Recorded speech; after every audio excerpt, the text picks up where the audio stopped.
I'm holding the mic.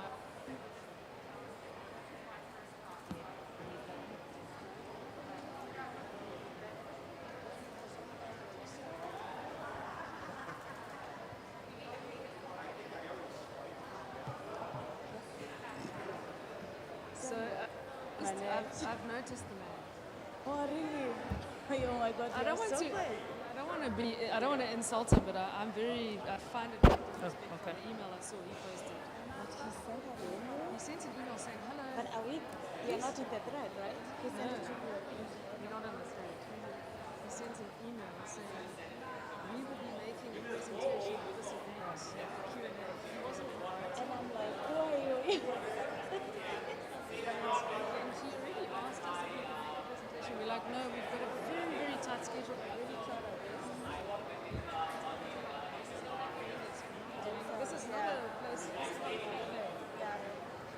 And he just went ahead and emailed a whole bunch of people and said, please come to this event. So good evening, ladies and gentlemen. Apologies that we are running a bit late, but we are just about to begin. And on a logistical note, if you need translations, there's microphones at the back. Please go ahead and pick a set of microphones if you need them. There'll be translations for Spanish and English-speaking colleagues. Okay. Smack him on it.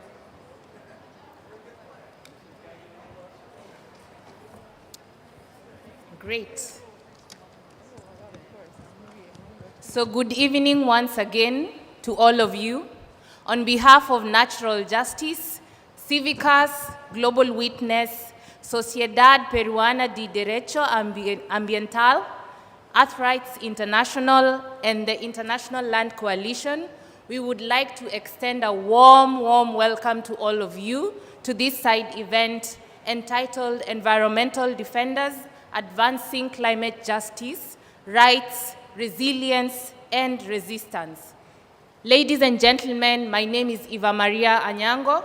I am an environmental activist and a senior programs officer with Natural Justice, and I will be your host this evening on behalf of Natural Justice and the Defenders Initiative.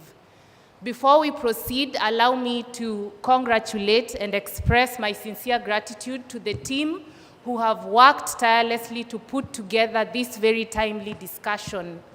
We all know that violence against environmental defenders has increased with the worsening of the climate crisis.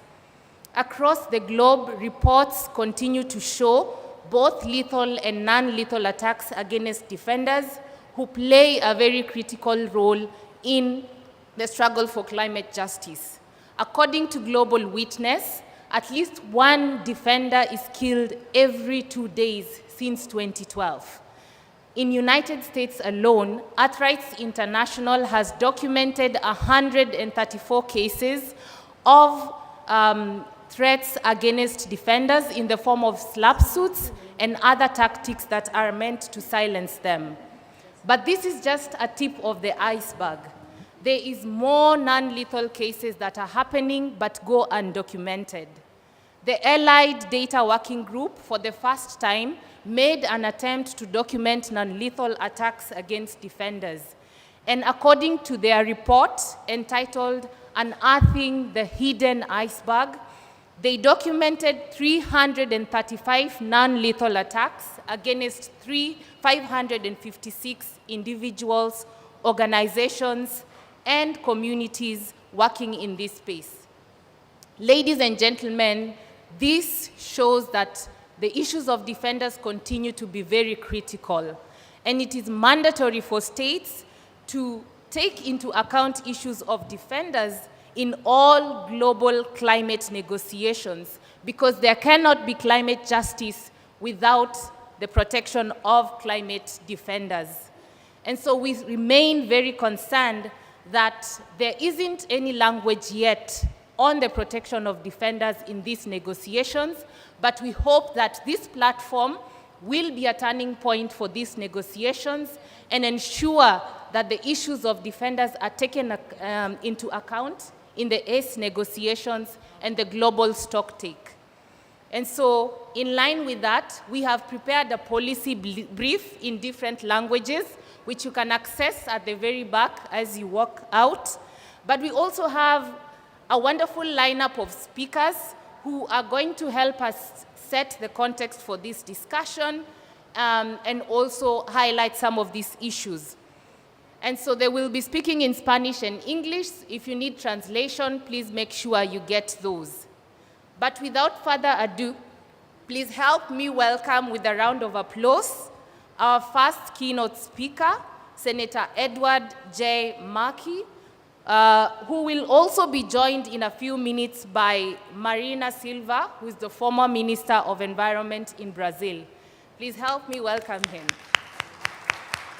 And just to introduce him as he joins me here, Senator Edward Markey represents the states of Massachusetts in the United States and is the chairman of the United States Senate Environment and Public Works Subcommittee on Clean Air, Climate, and Nuclear Safety. He is the co-author of the landmark Green New Deal resolution and has worked in the US Congress for decades as a champion for climate action and a strong supporter of environmental justice. Welcome. Thank Senator. you so much. Thank you so much, and thanks to all of you for being here. And it's a great honor to be with you and to join you at this historic gathering. I am just so honored to be here today with so many groundbreaking environmental activists and leaders, environmental defenders, working at the grassroots level in countries around the world who are on the front lines and bravely leading the fight against climate change and against environmental degradation all across our planet. But these heroes are regularly threatened by people who resent your outspoken commitment to thwart threats to your ancestral homelands and to your healthy environments. Too many environmental defenders have been silenced through horrific acts of violence. Yet, you persevere because the alternative of simply watching your community slip away is unthinkable to you. All of those who long for climate justice and who support you in this fight are indebted to your dedication and to your bravery. And I especially want to recognize the climate defenders who are unable to be here due to threats, due to restrictions they are facing at home, including many here in Egypt. We all strive for a day when their voices will be heard loud and clear. But until then, we must look for ways to amplify their voices and carry their message around the globe. By 2070, as many as 1/3 of the entire global population could live in regions that are too hot to be suitable for human life. Every month in 2021 was warmer than average. These are not just abstract facts and figures. These are billions of individual people like you and me, who will be forced from their homes or who will suffer horrific humanitarian situations. That's why we need to stand up and fight back together. Climate change knows no borders, so we have to have a movement of solidarity which will know no borders. In the United States, the Biden administration has taken action to support environmental defenders. Special Presidential Envoy John Kerry has spoken out about this issue, and a year ago, the Department of State issued guidelines for U.S. diplomatic staff to help environmental and other human rights defenders carry out their work without undue restriction or retribution. But we must do more. In August, I led fellow United States senators in asking the Biden administration to show it will not tolerate any retaliation against environmental defenders by recipients of United States financing for overseas development. If you want to take money from the United States government, you cannot harm any defenders of the environment anywhere in the world. That's our policy for the United States of America. That's what I'm saying to Joe Biden. That's what we should be doing. As a global voice for freedom of expression and assembly, the United States should lead efforts to defend the defenders who are using these inalienable rights for the good of humanity and the planet.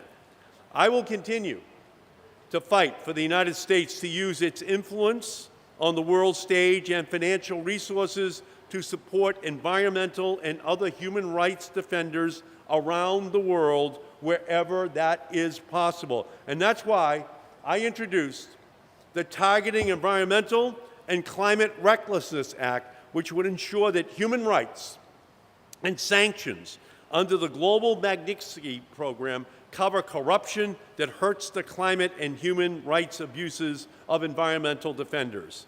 The United States has successfully restricted financial access for foreign individuals and companies involved in egregious behaviors, including cybercrime, human rights abuses, corruption, and wildlife trafficking, but no restrictions exist for the people and entities destroying our environment. As the Biden administration continues its important efforts to combat the effects of climate change at home and abroad, we must fight for policies that bring consequences to those responsible for the worst pollution, deforestation, and abuses against environmental defenders. The United States should demand that indigenous people and environmental defenders have a seat at the table when decisions are being made. One way to accomplish this is for the United Nations Framework Convention on Climate Change to create a dedicated space for dialogue about the threats faced by environmental defenders. This would allow for environmental defenders' voices to be heard from the front lines to the front pages of the newspapers of the world, and for the UNFCCC partners to finally all work together to strengthen protections for defenders. Climate change has changed life as we know it. The new normal is now, there is no normal. It is making communities, homelands, uninhabitable and placing the burden disproportionately on vulnerable nations, particularly in the global south, and harming minority, historically marginalized, and indigenous people. We need to bring long overdue justice to the countries, justice to communities, and justice to environmental defenders on the front lines of the battle against our global fossil fuel addiction. This is an important, critical gathering this evening, and to be with Minister Silva, you are an inspiration to me and so many others, not only for your environmental work, but as a social justice leader. Sharing the stage with you today is a true honor. And so to all of you, let's keep up the fight. Those who are defenseless need protection. I thank you for what you do every single day all around the planet. Thank you. Thank you very, very much, Senator Edward, for those wonderful remarks. And I want to introduce Marina Silva next, who will help us set the context. So Marina is a Brazilian politician and environmentalist. She was the Minister of Environment between 2003 and 2008, Born to a family of rubber tappers and raised in the Amazon forest, Marina is known for slashing the rate of deforestation in half during her year in the Ministry of Environment. Marina has received a number of prizes for her environmental activism, including the Goldman Prize of 2009, and she has been described as by The Guardian as one of the top 50 people who can save the planet. How wonderful to have you, Marina. Welcome to the stage.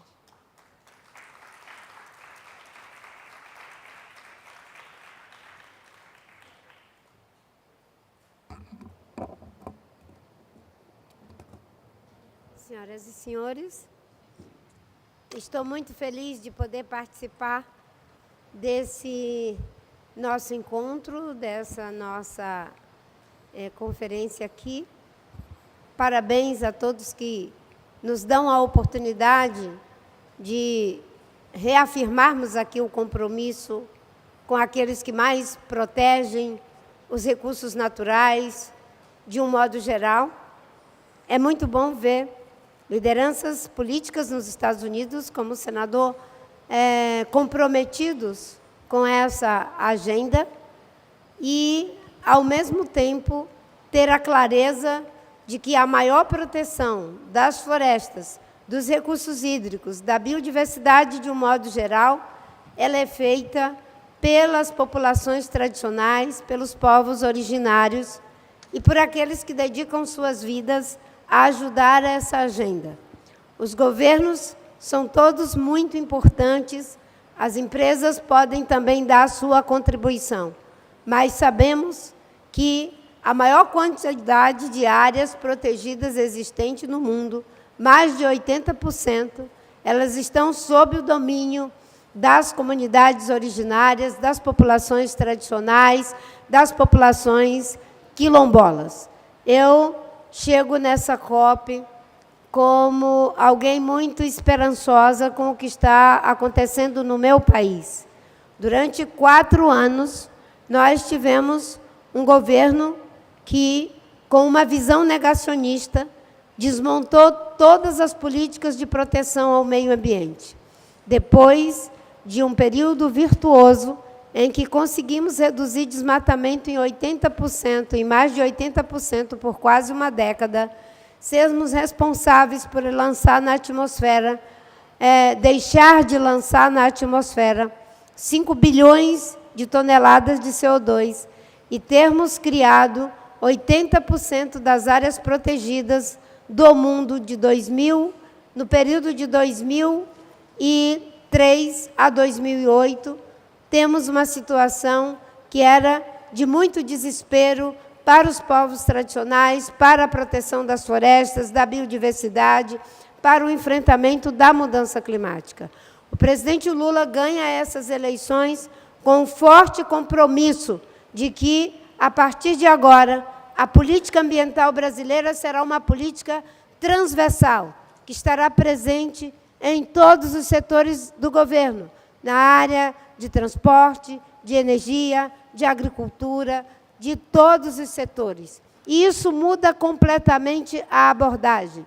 E é por isso que ele disse que está comprometido com desmatamento zero, está comprometido em voltar a demarcar os territórios das populações indígenas e tradicionais do nosso país. Mas sabemos que o esforço de proteger as florestas, não só do Brasil, mas do mundo inteiro, o esforço que é feito pelas populações originárias, pelos ambientalistas, de um modo geral, tem um custo muito alto. Meu país é o país mais perigoso para a existência de ativistas ambientais. Nesse momento, de 2019 até agora, já tivemos cerca de 400 indígenas que foram assassinados, 71 ativistas ambientais que foram assassinados.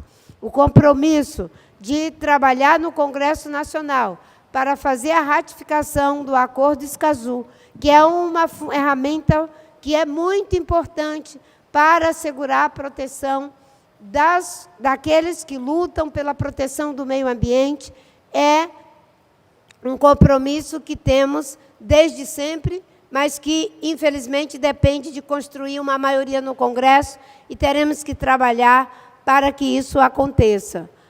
O conceito de justiça climática é muito associado também ao conceito e à ideia de justiça para as populações mais vulneráveis, como, por exemplo, no caso do Brasil, a população preta, de pessoas pretas.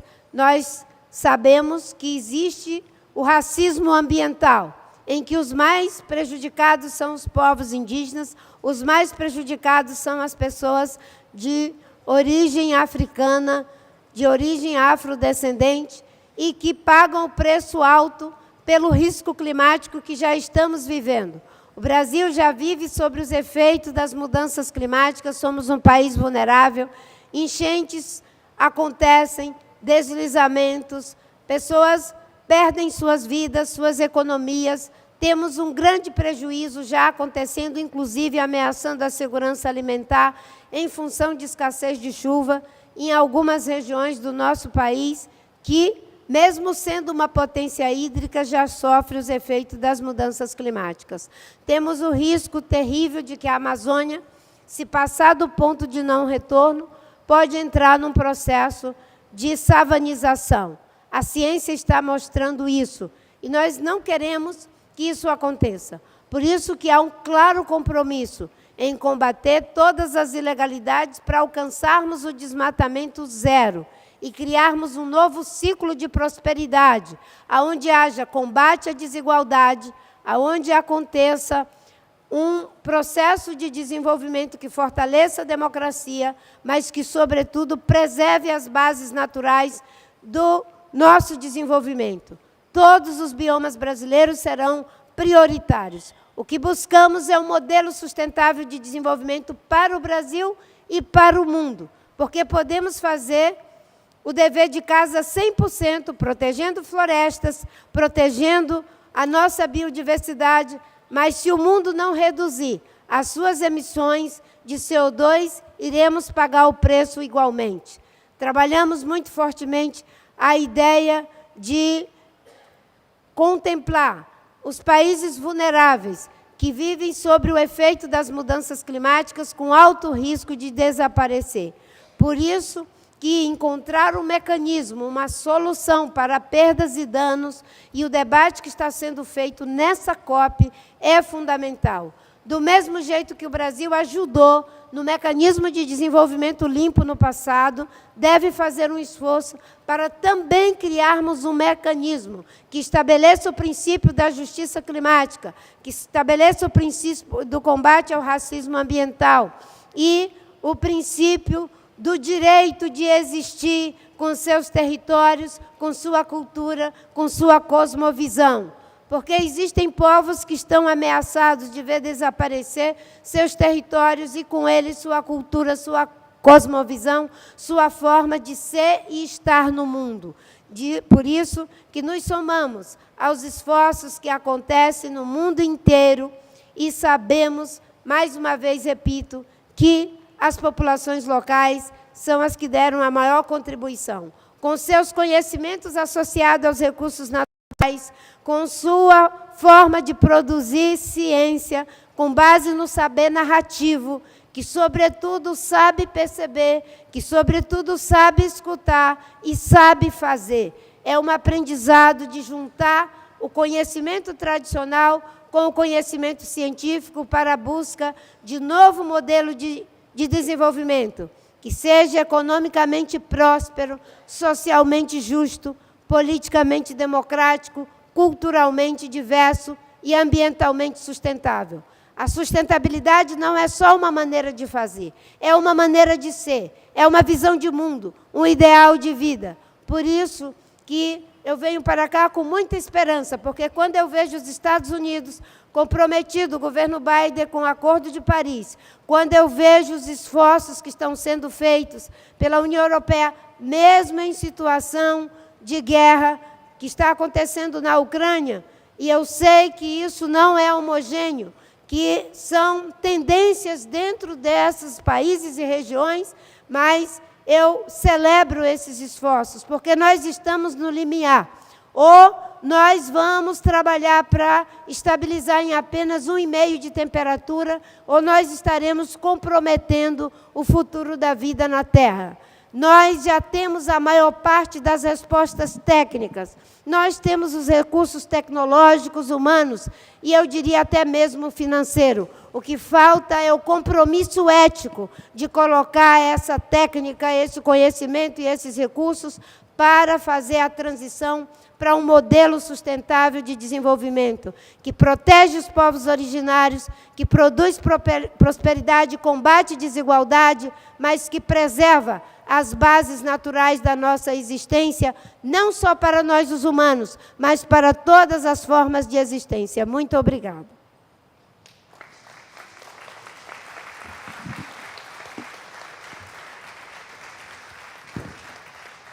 Thank you very much, Marina and Senator Edward, for those wonderful remarks and for reminding us that climate change knows no borders and that we have to continue standing behind climate defenders and indigenous communities who are at the forefront of this struggle. And so at this stage, we want to give the platform to representatives of communities who are going to be part of the panel and who will share their stories and struggles with all of us. And this platform is for us to engage with them as we also listen to their stories. And so at this stage, I want to welcome my co-facilitator, Paul Mulindwa, who is the Advocacy and Campaigns Officer, Africa Lead at Civicus, and he is going to moderate this wonderful panel for us. Please help me welcome Paul.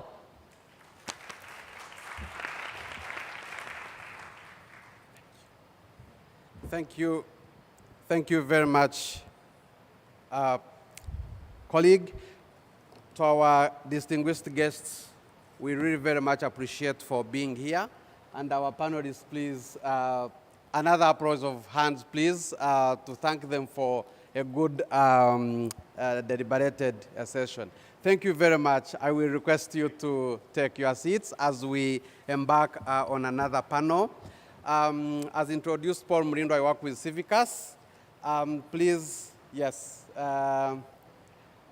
Anoshka, Anna, Nonhle, Natalia, and Shruti, please take your seats. Dear colleagues in the struggle, ladies and gentlemen, around the globe, activists and communities, among other young people, women, indigenous groups, and land defenders are mobilizing to demand the climate justice. But as they do this, the restrictions, civic space restrictions continue to prevail. At the national level, environmental activists, land defenders, and indigenous peoples are continuing to face a lot of struggles and restrictions. In countries like Vietnam, we have Kenya, Tanzania, Uganda, Mexico. There is a lot of restrictions, killings, land evictions, and grabbings. To unpack this and understand more about what is happening in different parts of the world, we have this marvelous and amazing panel this evening to help us go through and understand how human rights defenders, what they are going through, how effectively, how we can protect them, how we can work with them in order to achieve their mandate. To start our discussion is Anoshka. Violeta, please feel free. You can speak from where you are, or you can come this side. Anoshka is an indigenous leader of the Harubukat people of Madre de Dios in the Peruvian Amazon. She lives in the community of Masanewa in Peru and is a council member of FENMAD, the federation that represents 37 indigenous communities in the Dios River Basin. FENMAD was founded in 1982 and has long commitment to the defense of the rights of territories of indigenous peoples. To you, Anoshka, what challenges has FENMAD faced in the exercise of the territorial defense and the rights of indigenous peoples? What threats are you facing as indigenous communities in your region? Most welcome. Hola, Buenas tardes a todos los presentes. Mi nombre es Anoshka, Violeta, Irey, Cameno. Soy indígena del pueblo Arakmbut, de la comunidad Macenagua, de la organización que representa a nivel nacional del suroriente del Perú, Madre de Dios, Perú. Bueno, muchas gracias por la pregunta y es un honor estar con ustedes aquí y saludar a todos por su presencia. La pregunta que me hace, voy a responder. Claro que sí tenemos como mujeres desafíos, porque somos mujeres que enfrentamos día a día la deforestación, el riesgo de nuestros territorios, que corre peligro. Estamos enfrentados el avance lento del gobierno para hacer las titulaciones, reconocimiento a las mismas comunidades en nuestra región. Nuestros territorios están amenazados por ilegales, ya sea mineras, ya sea petroleras, ya sea tala ilegal y narcotráfico. Por lo cual pedimos la seguridad jurídica de los pueblos indígenas de las comunidades de Madre de Dios. Estamos enfrentados a fuertes amenazas en la región por la deforestación de nuestros territorios, también a falta de presupuestos para buscar mecanismos y el desarrollo para estos pueblos y las organizaciones también sean fortalecidos.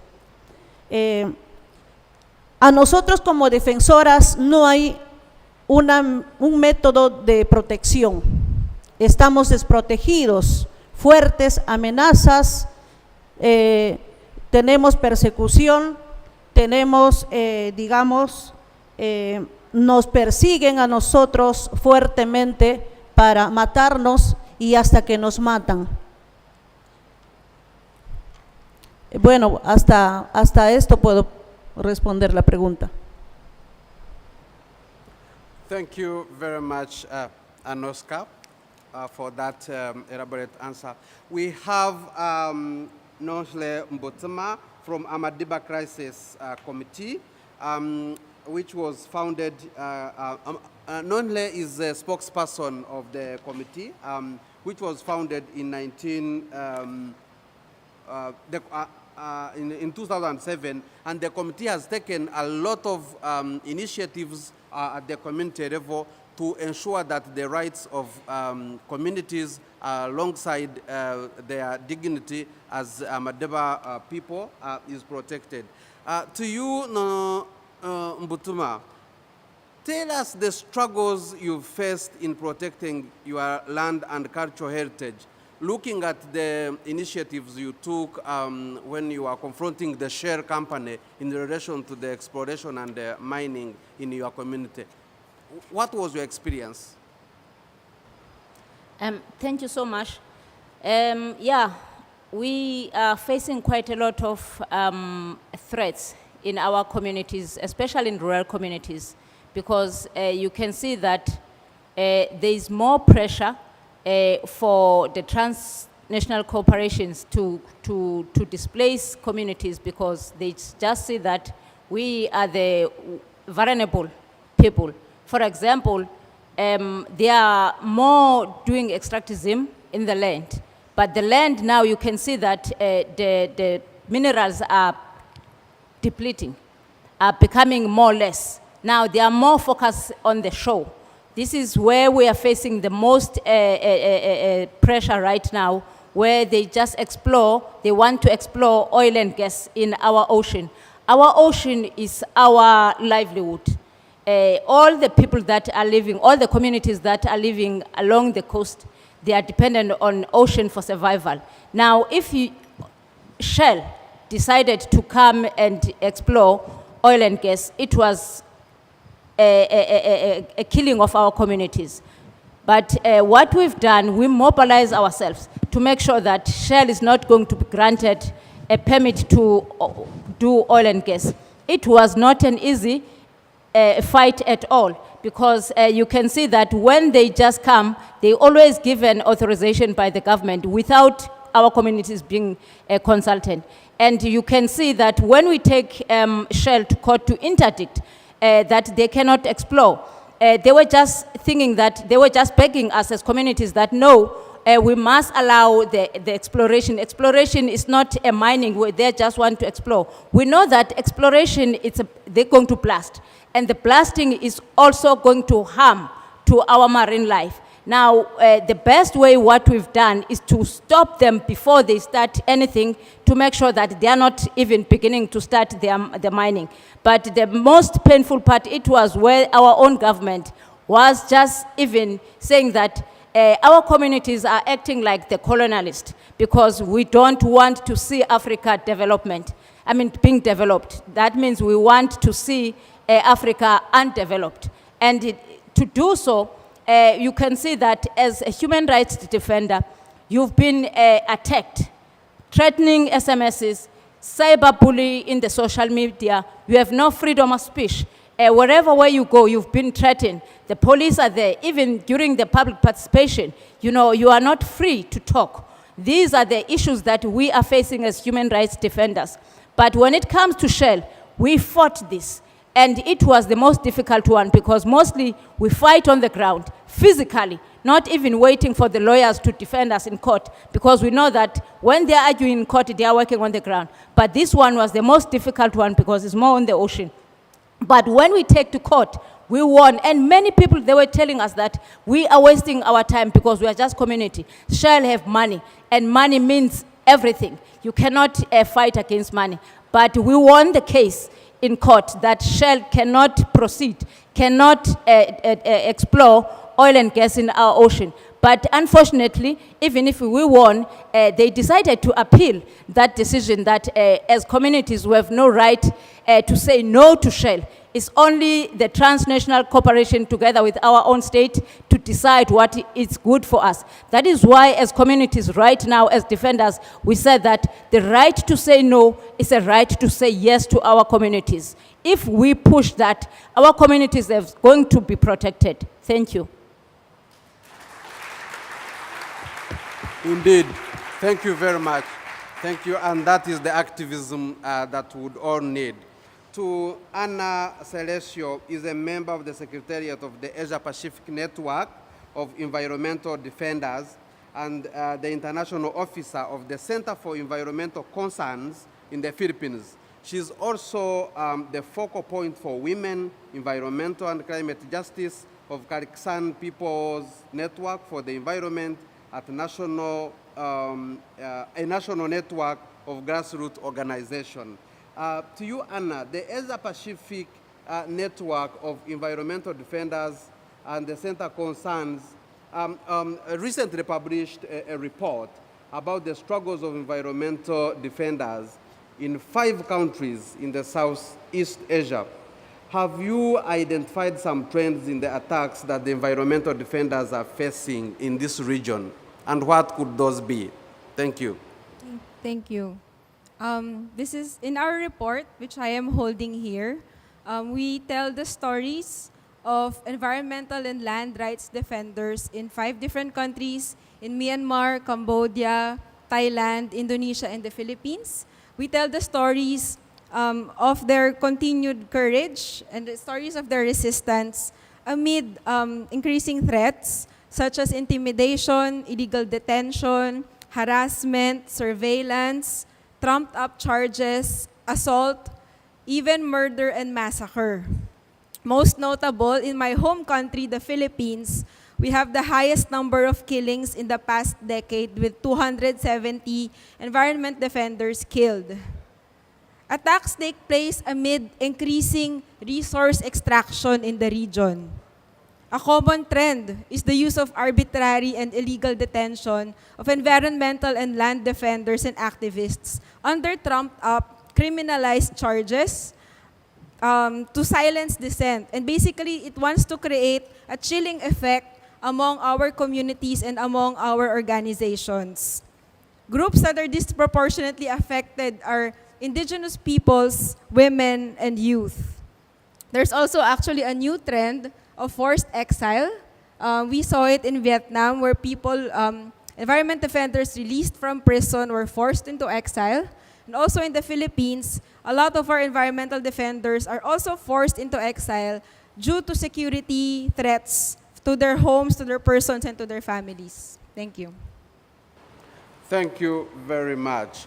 The next speaker is Shruti. Shruti Suresh, Campaign Strategy Lead, Land and Environmental Defenders at Global Witness.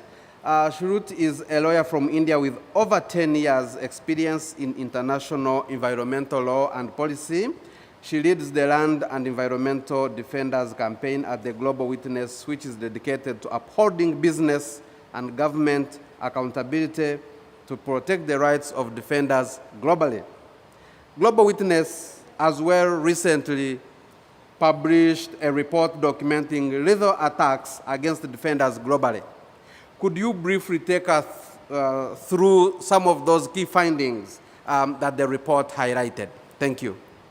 Thank you, Paul. Global Witness has for several years documented lethal attacks and murders against defenders globally. This year commemorates 10 years of us doing this work, and we do this work hand in hand in close collaboration with our defender partners globally, including SEMDA in Mexico, Somos Defensores in Colombia, Kalikasan in the Philippines, Allied Coalition, People's Watch in India, and the list continues. And in the interest of time, I won't be able to name all of them here. But I wanted to take a moment to thank and acknowledge the important and brave work that our defenders do around the world for our environment and for upholding basic human rights. This year's report that we've published a few weeks ago presents a bleak picture, really, for land and environmental defenders and more broadly for civic space, particularly in the environmental sector.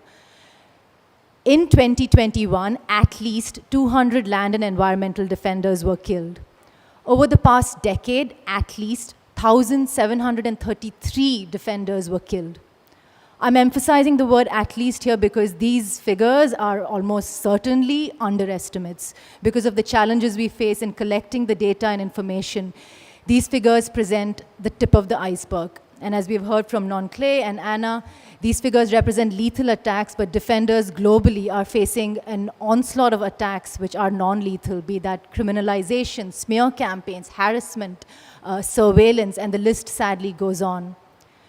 In 2021, Mexico appeared top of the list with the highest levels of killings, and the situation is very bleak in the country.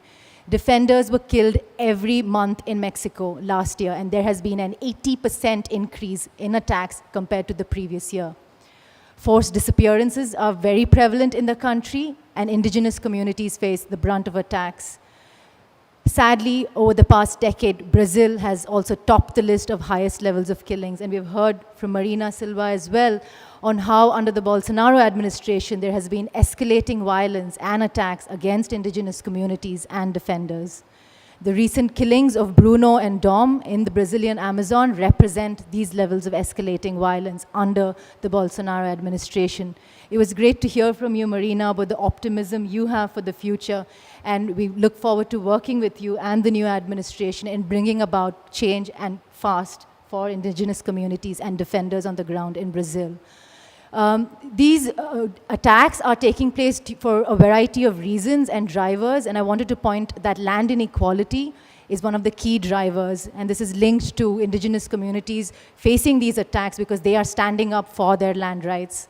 Other factors also include shrinking civic space, corruption, conflict, and impunity. And I wanted to just take a moment, Paul, to touch on the impunity factor because impunity begets violence. And when violence is not addressed, that begets more violence. And it's a vicious cycle. Our report talks about this case in Thoothukudi in India, where Karthi, a 20-year-old activist, and 12 other activists were killed at the hands of the police. 4 years later, there has been no accountability of the corporate actors, which turns out to be a British company, and the government authorities implicated in these attacks. And what is worse, the civil society organizations, journalists, lawyers who are working on this case are themselves under attack. So it's a vicious cycle where impunity begets violence, and this needs to stop, because we are talking about ordinary people doing extraordinary work in the front lines of the climate crisis, and we need to defend our defenders. Thanks, Paul. Thank you very much. Our next speaker is Natalia Gomes. Natalia works with EarthRights International as the climate change policy advisor. From Bogota, Colombia, Natalia has been working on human rights and environmental protection with a particular focus on Latin America for the last 9 years. She's a lawyer specializing in international human rights and the international environment. Natalia leads EarthRights International Climate Campaign. Natalia, as we've heard from the defenders in this panel, and as we continue to read in the press, in the literature out there, the situation seems to be worsening in the region. So does the violence and repression against the climate and environmental defenders around the world. In the UNFCCC context, are states failing to recognize this relationship between the growing climate crisis and the growing violence against the defenders? What should the states do in this context? Thank you, Paul, for the question. And my short answer will be yes. And I'm recalling some words from the UN Special Rapporteur on Climate Change that I heard this week about how shocking it is that the impacts of the climate crisis in human rights are not a central element of UNFCCC negotiations, where we're living in a world where we can see such impacts when everyday people around the world are suffering from extreme weather events. So while at the same time at the UNFCCC, parties continue to treat human rights concerns as a side issue, and even in some cases as a taboo that can prevent success in negotiations, according to them. So I really believe that that has enabled an environment where these international negotiations, every year we're seeing how growing restrictions for civic space. And here I really want to send my solidarity and admiration for the Egyptian human rights groups that have been raising the particular concern for this year COP for months, and that have been sharing with the world the situation that human rights defenders are living in the country. But I also want us to remind that restrictions to the participation of activists and defenders at COPs have become a general rule. We have from laws preventing spontaneous assemblies in COP24 in Poland to all the restrictions that we know in terms of access to visas, high costs that have affected activists attending various COPs. And a similar situation we're seeing at the national level. As we have heard from these amazing women in this panel from various regions of the world, how the violence against environmental defenders is growing, driven pretty much by the same causes of the climate crisis. We have heard about the deforestation, the continuous reliance on fossil fuels. We have heard about violations to the rights of indigenous peoples and local communities. So we know that environmental defenders have been working for decades to protect their lands, to build pressure, and to advocate for the protection of the right to a healthy environment. At the regional level, we have seen some advances for the recognition and protection, and here also recalling the words shared by Marina Silva, the importance of the Escazú Agreement adopted in 2018 in Latin America as the first treaty to recognize and protect defenders. However, at the UNFCCC, it is evident that the states are failing defenders, and as the climate crisis grows, the violence against environmental defenders and activists continue to grow. And this is a global problem that requires a multilateral approach. So I want to finalize my answer by recalling the words that Senator Marquez just shared with us, and calling on states to really create a space under the UNFCCC to discuss policy measures to recognize and protect the role of environmental defenders in the context of climate change, to really increase understanding and awareness of threats they face on the national level, and finally, to share experiences and best practices about what measures can we take to ensure their protection and rights to enable a just and inclusive global response to the climate crisis. Thank you. Thank you very much. We get to the second round of questions. And panelists, please, I will request you 1 minute each.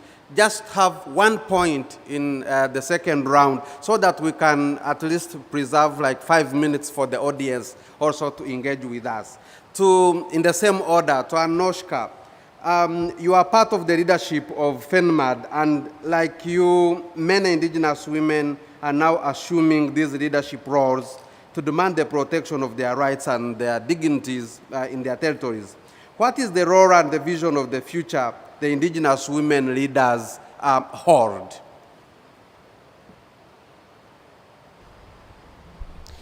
Sí, claro que sí.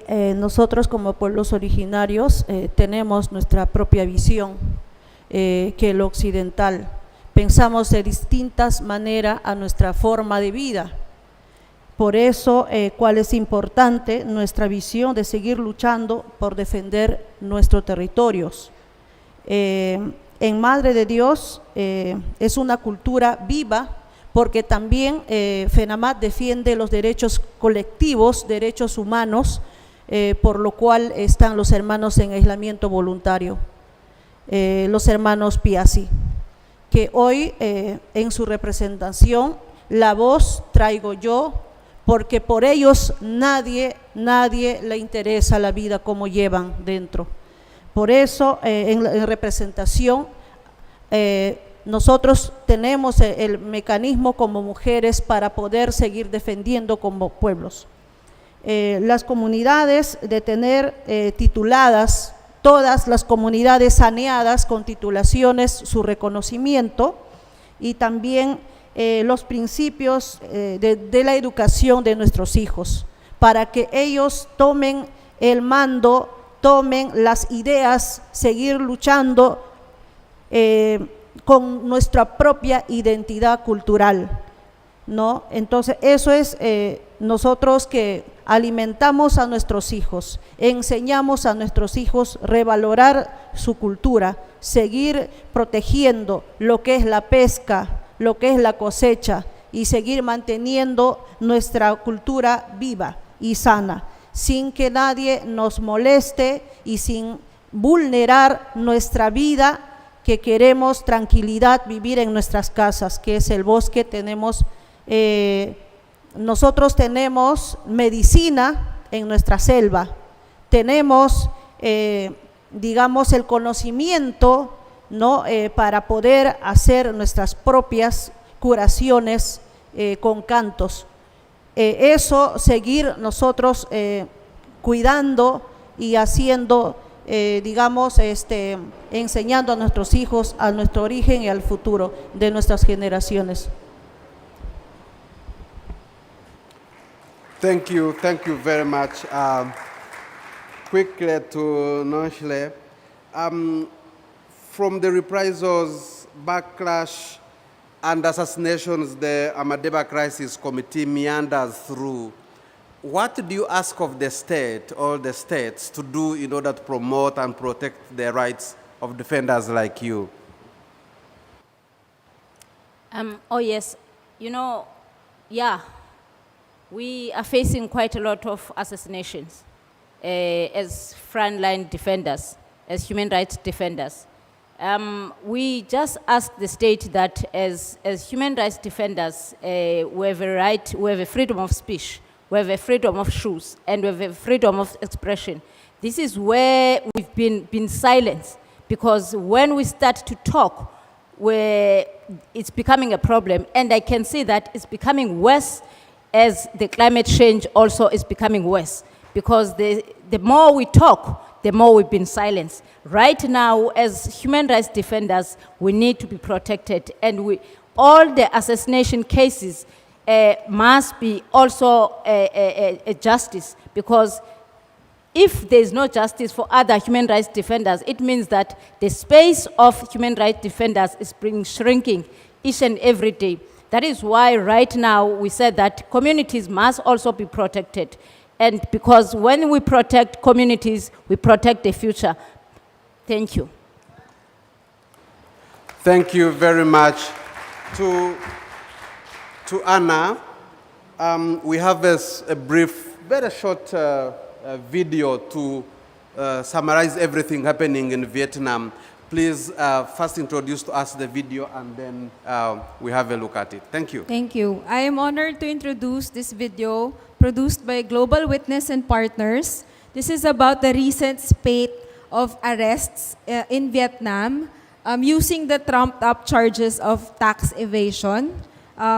This will focus particularly on two prominent Vietnamese environmental activists, Nguyen Thi Cang and Dang Dinh Bac. So I will let the video introduce them and share their story. So without further ado, let's watch the video. Thank you.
Honorable, thank you very much for being with us. If you can just a last word to the team, I mean to colleagues who are here.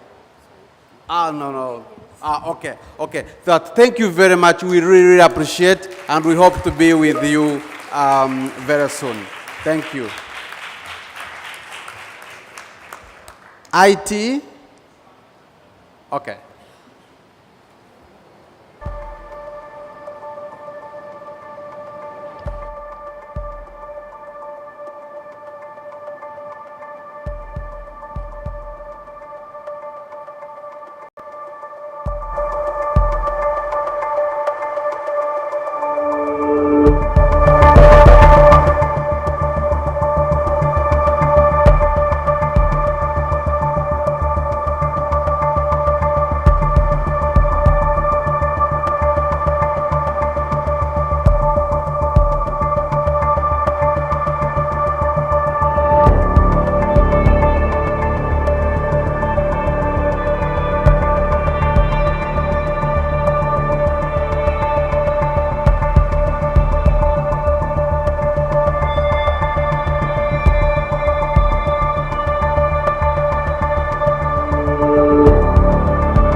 tôi là một người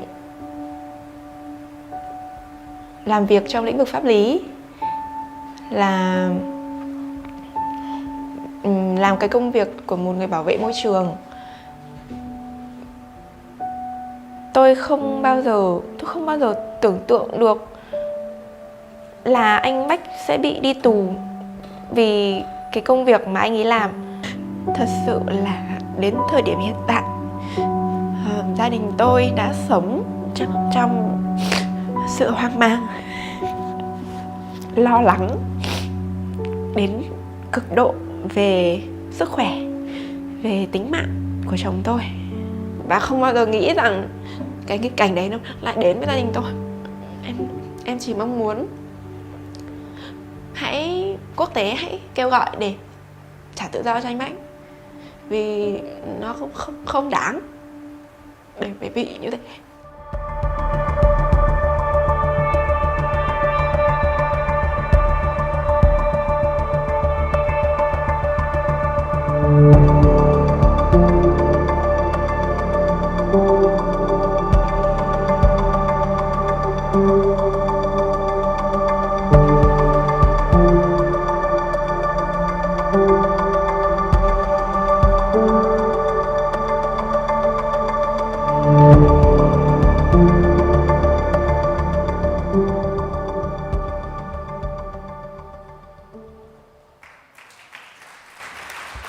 Thank you.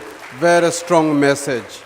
And in relation to this short video documentary we've seen, Anna, what is the general context of the criminalization and the harassment of human rights defenders in your region? What is the situation like?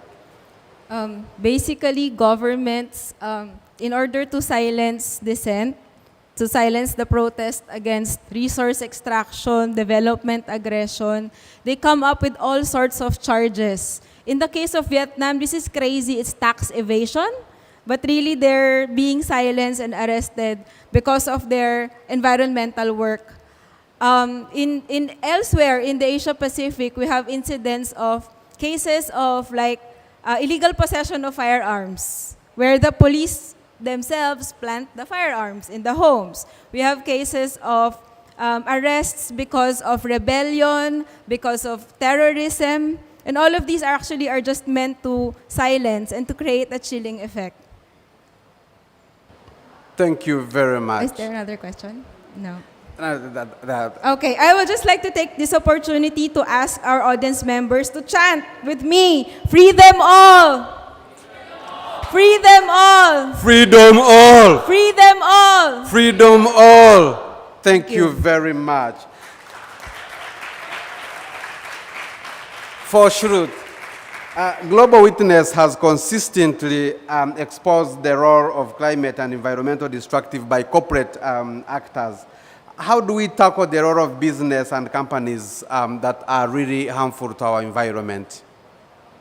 Thank you, Paul. Companies prioritizing profit over human rights and environmental and climate health plays a key role in causing harms to defenders. Irresponsible companies working in cahoots with repressive and authoritarian government regimes is really two sides of the same coin. We need to address both. We need to address government accountability and we need to address corporate accountability. Our analysis has found that the mining sector has been playing a key role in violent attacks, but also other forms of non-lethal attacks against defenders. But today, being Agriculture Day at COP27, it would be remiss of me to not talk about big agribiz.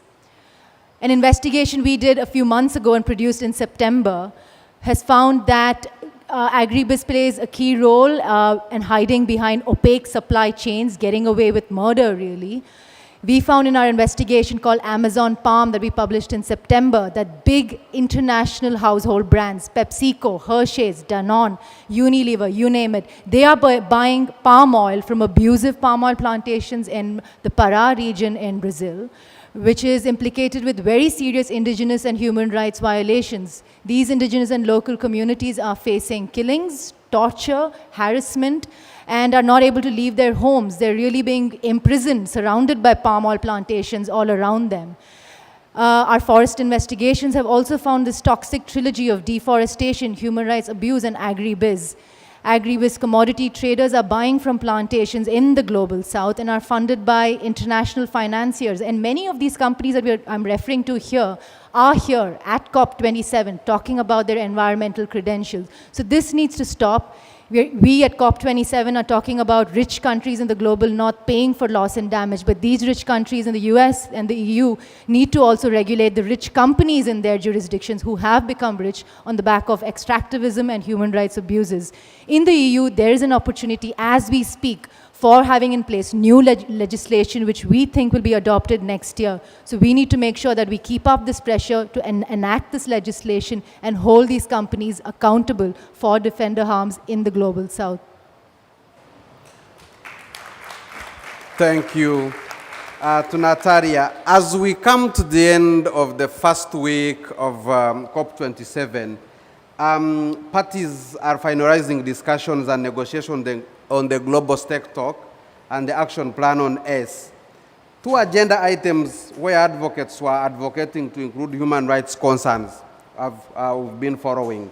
Was there any advance for the protection of land and environmental defenders amongst all these negotiations and discussions taking place?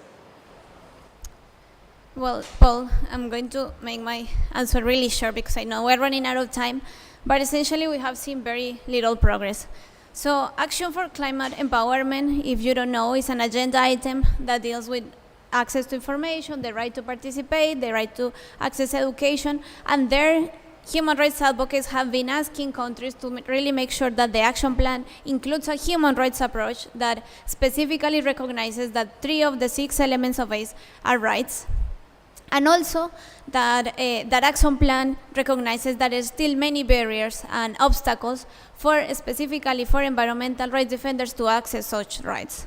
Yesterday we had an action plan that was adopted, and there are 2 little rays of hope there, although we think that the progress is very, very little. First, the countries agreed to have an activity that will be a joint session to discuss ways of enhancing the understanding the role of indigenous peoples in accelerating ACE. We think that in some years this could be a way to really make visible the situation of indigenous environmental defenders. But also countries included a specific human rights language into the action plan, which we think is a good step forward, given that last year when the Glasgow World Programme on ACE was adopted, countries deleted any human rights language from the text. And lastly, I'm going to briefly refer to the global stocktake, which, as we all know, is a process for taking a stock of the implementation of the Paris Agreement and really making sure that countries can achieve the goal of the treaty. This process will probably mark the future of the Paris Agreement, and there, civil society has really been advocating to make sure that Paris includes human rights concerns into the discussions that they're having around the implementation of the Paris Agreement. Because we think that when we are discussing about mitigation and fossil fuels, we really need to address, and Paris needs to address, the links between the growing repression and violence against defenders and fossil fuel projects. So we will know how today is when we will know how that will end. There will be a report coming out of this second global stocktake, and the outcomes of the final global stocktake will be adopted in COP28 next year. And there we're really hoping that Paris can include a specific guidance on how each country should increase their ambition to fulfill their human rights obligations, and how to develop the next round of NDCs by ensuring the promotion, protection, and respect of human rights. Because we know that Paris won't be able to fulfill the goals of the Paris Agreement without protecting those at the front lines of the climate crisis. Thank you. Thank you very much. Allow me to introduce to you Peter Kwakwa, who coordinates a platform of civil society activists in West Africa.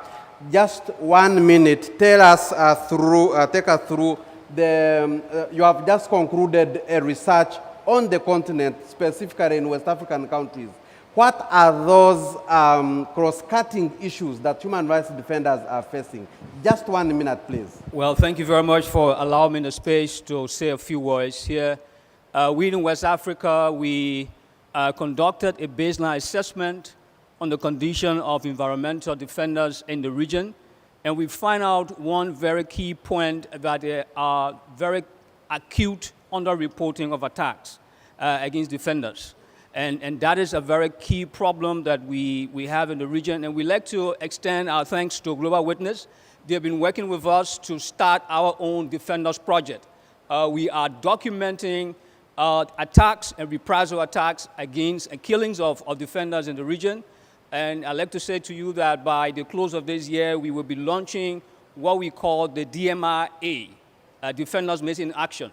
That is a report that we want to launch that brings together defenders who have been killed, who have been attacked, those who are in exile. We want to document it. We know Global Witness has been doing very well, trying to document attacks on defenders around the world. But what happens in West Africa, especially in the Sahel, I mean, we haven't seen it properly documented. So we want to do something about this ourselves. We're not trying to rival Global Witness, but we're trying to stay and tell our own story so that we all can understand that every region has a problem, especially with defenders. And we are very happy that Global Witness has been very helpful with this. I wanted to just say that. But if you allow me, I also want to say, sorry, my time is up. Yes. Thank you very much. This hall has to be handed in next 5 minutes. Thank you very much, our panelists. we will be now going to the question and answer session. May I allow my co-facilitator to come and take this session. Thank you very much. Thank you so much, Paul, for your facilitation.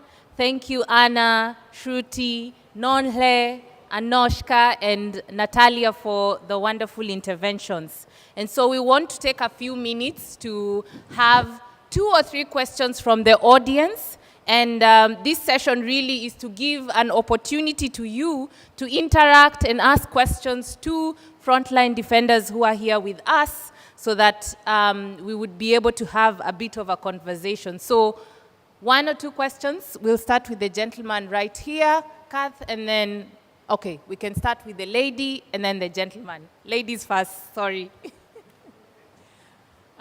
Okay.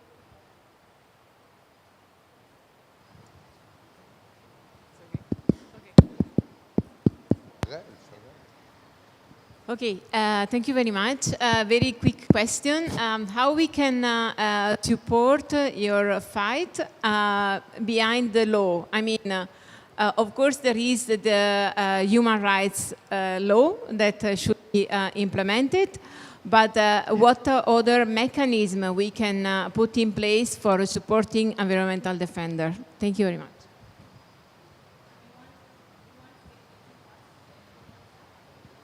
Hello. Oh, yeah. Hi, John from Kalikasan. We're a proud partner of Global Witness with the work we do around environmental defenders. It's related to the question that was asked, but maybe we can expand it a bit, or I'll try to. So to the people who are working on the ground in the communities here, what measures have been effective, whether those are legal or extra legal, like other ways of approaching the problem that might not necessarily be enshrined in the law, in proactively defending our defenders or communities in your area? Because I think one of the issues with environmental defenders is that usually there's only a response once attacks happen or once they're killed. So how can we try to, or I'd like to learn the experiences from other countries in particular, and how you've been able to, if ever, be more proactive in ensuring those human rights violations don't take place.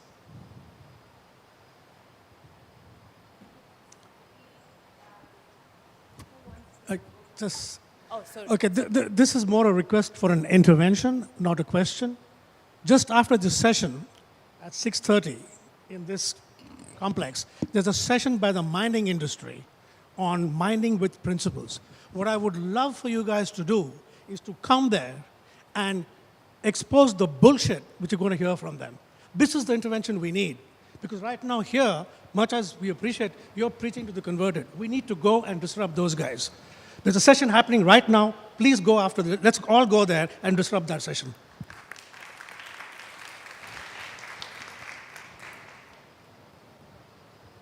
Okay. Who would like to go first?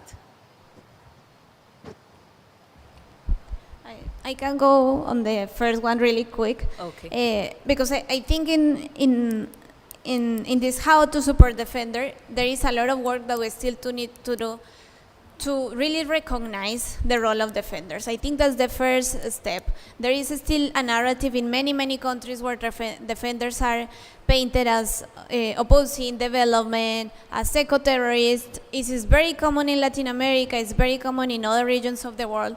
So I think that the first step is really counter this narrative. And how we counter this narrative?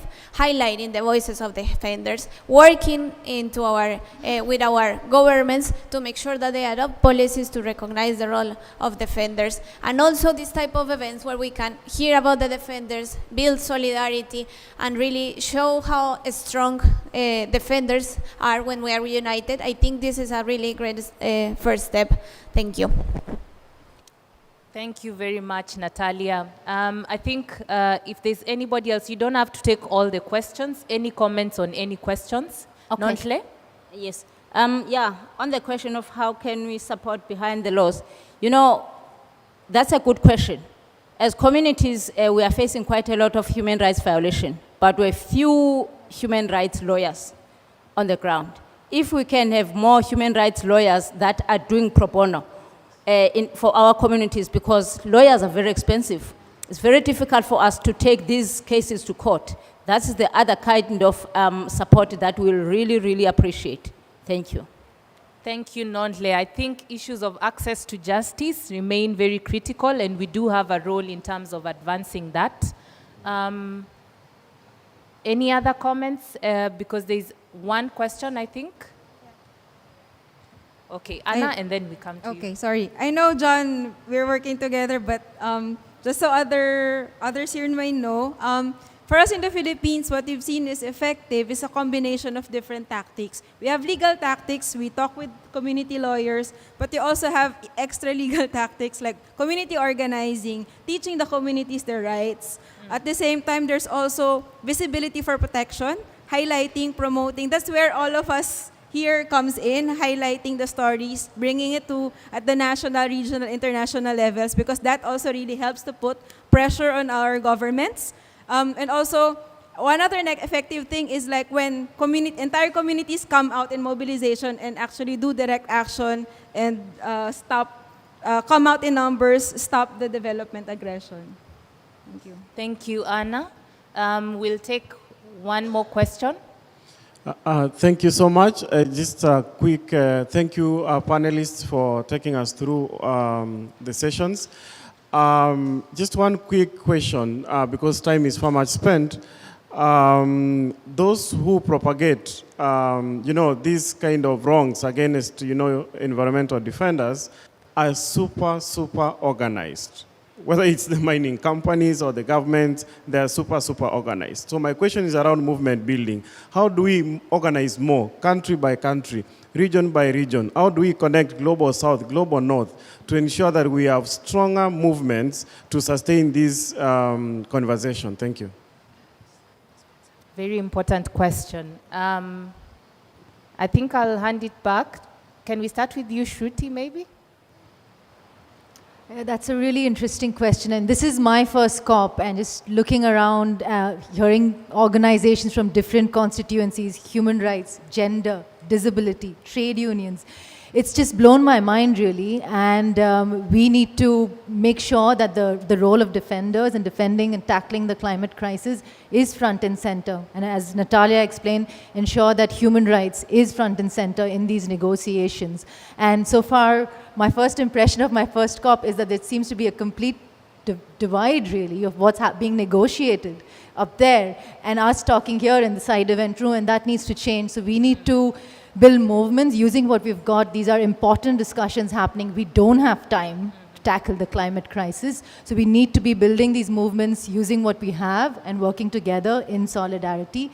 And hopefully at the next COP and at the next one, we can make and amplify our voices.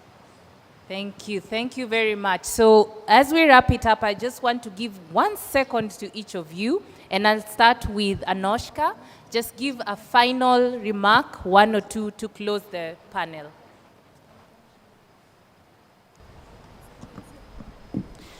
Solo decir como mujer indígena, somos ajenas a las espaldas, el Estado trabaja para los pueblos indígenas.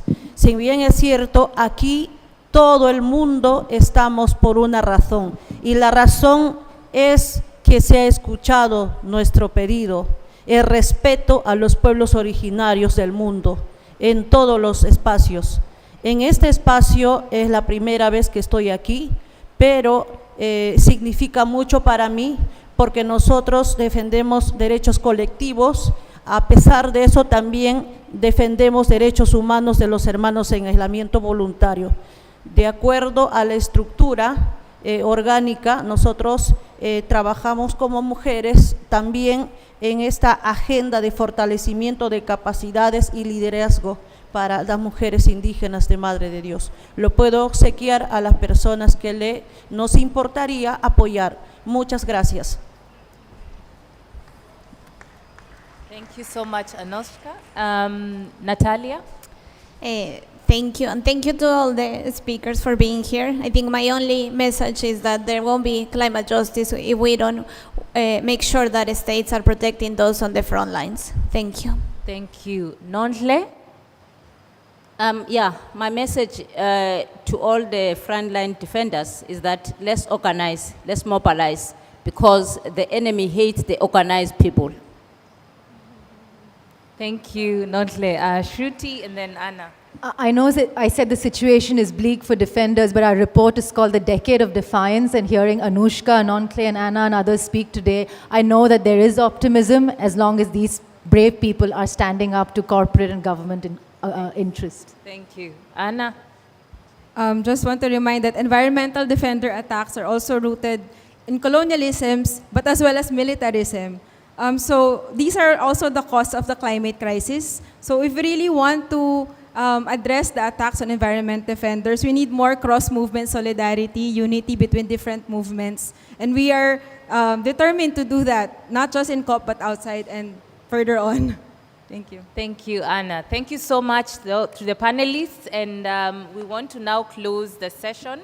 And I want to invite Odes, the Africa Regional Coordinator for the International Land Coalition Africa, to give us the closing remark. And as he comes forward, please help me thank our wonderful panelists with a round of applause as they go back to their seats.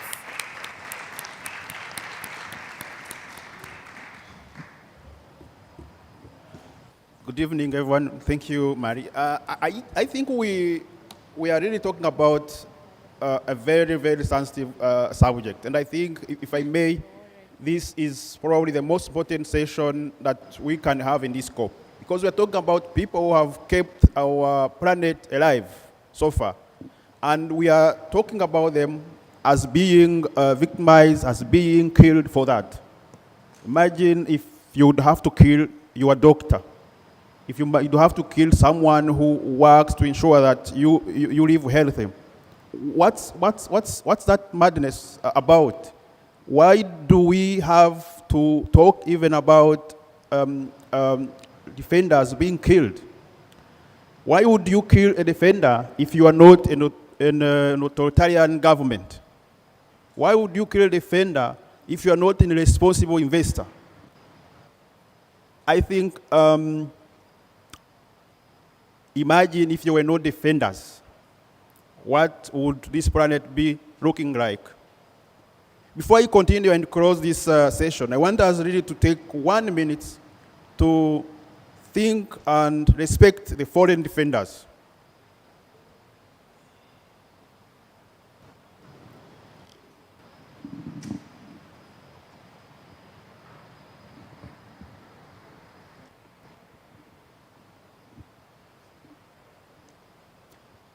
Thank you very much.